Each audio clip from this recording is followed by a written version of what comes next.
Hempcrete essentially, hemp hurd, which is the inner woody core of the hemp stalk, with the lime-based binder and water.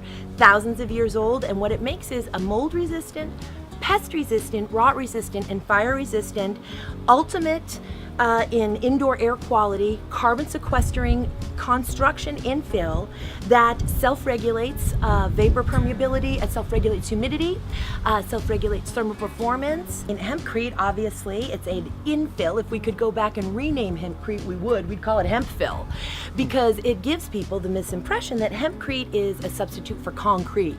And actually, it's not. It has to be above ground, daylight. It's a living, breathable wall system that cannot touch the earth. I think what the most interesting thing about Hempcrete is that when we're talking about a climate such as we're here in Portland, we don't actually need to include a heating or a cooling system. Ultimately, we could save the money in not installing those systems, but if we did, they could be less strong systems, particularly when we get into HVAC and larger builds. And then, of course, we save the money and the energy from not having to use those systems. So we're talking about a smart income home as well.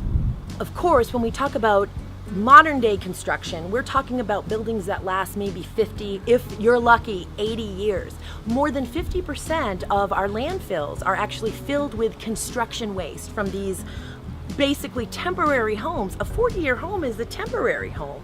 When we talk about Hempcrete, we're saying these homes will last 300 to 500 years, perhaps even longer. And that's not a guess, that's not an estimate, because Hempcrete is new. Again, this is thousands of years old. We have existing Hempcrete structures in Japan, in India. So ultimately what we're talking about is a home that is durable and frankly reusable and recyclable. It's truly the ultimate building material. There's nothing better than Hempcrete.